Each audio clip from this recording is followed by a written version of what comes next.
And so we bid you welcome to Gold Cup Day. It is, of course, the day that so many people look forward to for such a long, long period of time. And happily bang on cue, the roofs being taken down off the landauers, hence the slight delay. This is a moment that will be sent round the world, and a moment I'm sure that everybody's anxiously looking forward to. Those vantage points, believe you me, were taken before the clock struck 1, let alone 12 o'clock. It's so much part of the day for so many people. First Royal Procession, would you believe, in 1825, King George IV. But some indication, if you go through the history books, about what this day means. Back in 1752, the Duke of Bedford wrote in a diary, "On arriving in London during Ascot week, I could find no soul to dine or sup with." In those days, there were no trains to bring you to Ascot. But now everybody just awaits while those roofs are removed. And now, to everybody's great delight, any moment, those Windsor Greys will turn right. And down the straight mile that'll be used for the Britannia Stakes later, the royal carriages will come. The state landauers with Her Majesty, Princess Royal with her husband, Vice Admiral Sir Tim Laurence, and the Duke of York in the front carriage, saluted by the men in green at the mile start.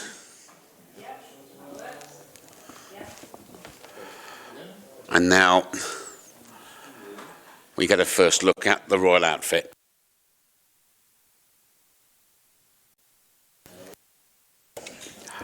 So the Queen with the Princess Royal, of course, happy memories of Gold Cup Day, 6 years ago, when Estimate famously brought the house down. And Princess Royal also with winning form as a rider back in 1987, when she rode 10 no trumps to win the Diamond Stakes round the Old Mile. But what a wonderful career in equestrianism Princess Royal had, of course, at Olympic level with Vice Admiral Sir Tim Laurence and the Duke of York, who it was who had to be summoned from the royal box that famous afternoon to make the presentation to his mother, who gives the Gold Cup every year. And the rain has stopped, bang on cue. Our first look then at the royal outfits, and once again we have the generations, because we have 3 royal grandchildren in this procession today.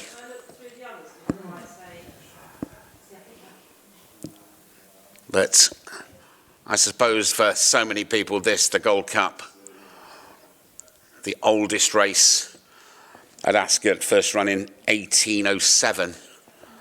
This is the day.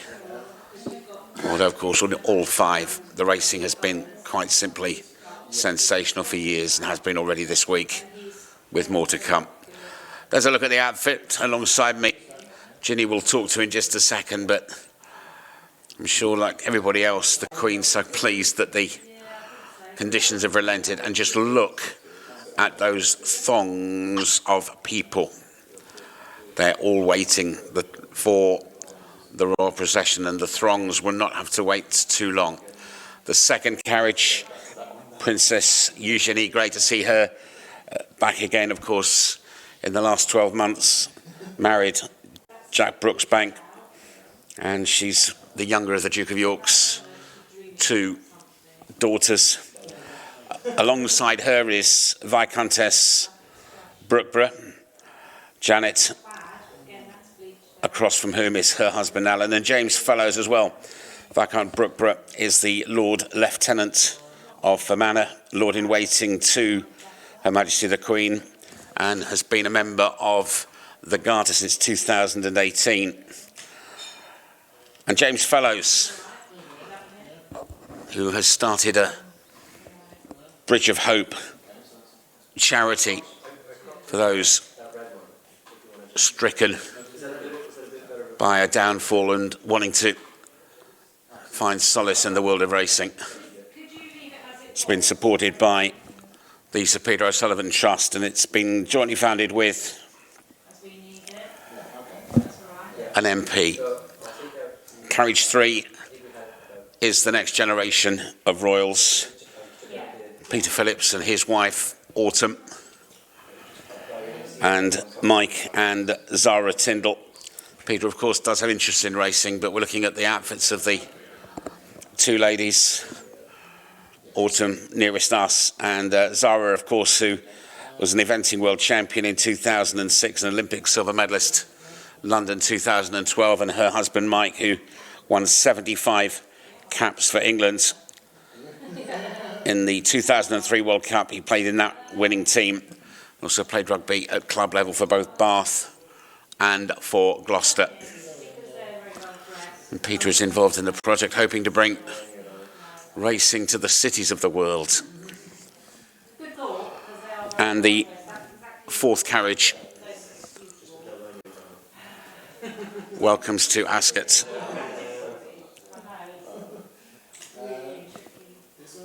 Lord and Lady Fermoy,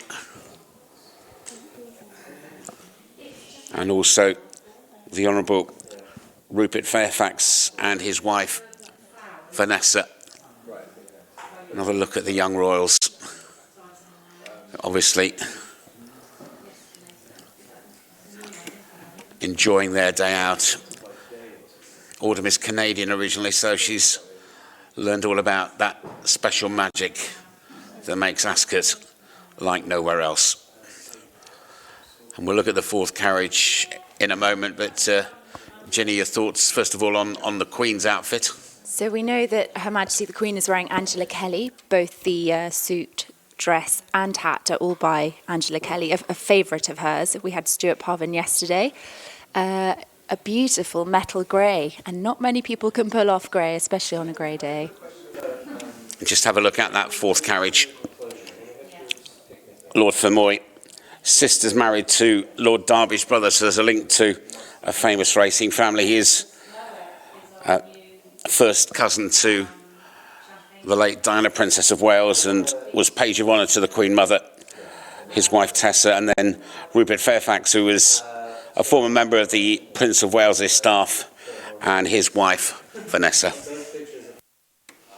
Some gorgeous colours that we're seeing today. I do particularly love Zara's approach to the deep teal with those ruffle details, which were sort of vertical across down her dress.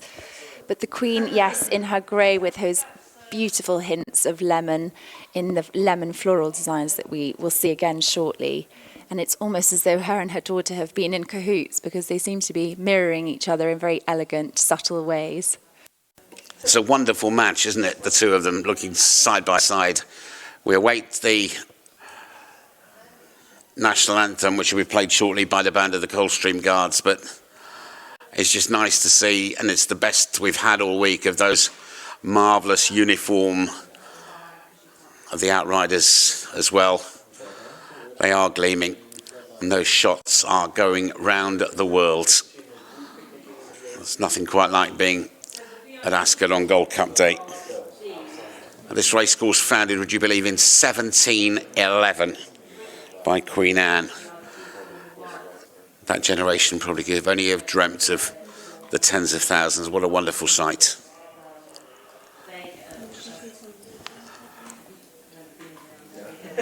As we await the playing of the national anthem.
what a great reception for the royal family, and now they will turn left and come under that arch, and another chance to have a look at this marvellous sovereign's outfit. And on a day when most women opt for all the colour in the world to perhaps meet their photographer's gaze, Her Majesty the Queen picks out grey, accented with these lovely lemon flowers, appliqued onto the collar and the shoulders. And underneath, we're told there is a grey and lemon silk dress. So a completely different approach from someone who, in my opinion, seems to get it right every single time. And that teal colour from Zara is just showing off her locks brilliantly, and autumn in the floral approach to summer. They've really pulled out all the stops today, Gold Cup day. And actually, I love the accented jacket here with the turquoise next to the cobalt blue. It's lovely. Someone was thinking carefully about that one, and they've certainly worked their magic. And we have, of course, all the generations. It's great to see Her Majesty with 2 of her children and 3 of her grandchildren all gracing the royal meeting on this very special day. And this landau, one of those that's kept out Windsor, was used in the last year, these landau's for the post-wedding celebrations of both the Duke of Sussex and then of Jack Brooksbank and Eugenie. And under the arch they come, and to the left of that arch is that board that hangs the names of the winners of the Gold Cup. We'll be adding a new name to that at about 4:30 today. It already, of course, includes the name of Estimate. And into this vast bowl come winners' enclosure and the long way round, so more and more people can actually have a close-up look, as indeed can we. Such an important time for all these racegoers, whether it's your first time or you're a trained professional in the world of racing. Her Majesty the Queen, like I said, wearing this lemon and grey collaboration, but also we know that the brooch, a present from the Sultan of Oman, is yellow diamonds with diamond leaves. So the yellow is the colour of the day, it seems, and indeed the colour of, if you are interested in the trends, the colour of the season. So a kind of hint towards that, but ultimately a very elegant, timeless approach that she's chosen today. And a word about the colours in the crowd. Anything particularly stand out? Because for many people this is a complete year-long project. Yes, one lady had planned for 6 months. We saw a lot of corals, a lot of reds for those who really wanted to stand out, but a lot of florals as well. But I go back to the lady of the moment chooses grey, and only she could pull that off in my book. Lots of smiles as Johnny Weatherby, who is Her Majesty's representative, and other members of the Ascot Authority head the party that will greet her when she comes to a halt in that landau outside of the weighing room, and then the steps to the royal box, and just reflecting how lucky we were that those landau hoods were taken down at the top of the straight mile, so everybody's had a terrific view. 3 cheers for Her Majesty being offered in the winners' enclosure. The cheers will be enormous if her one runner this week can win the Sandringham Handicap Tomorrow Majestic Charm, and the outriders with the horses that will return to the Royal Mews have a good feed and be prepared for duty 24 hours from now. Wonderful pageantry, of course. Johnny Weatherby there, Her Majesty's representative. I was reading actually last night, the role was first created in 1901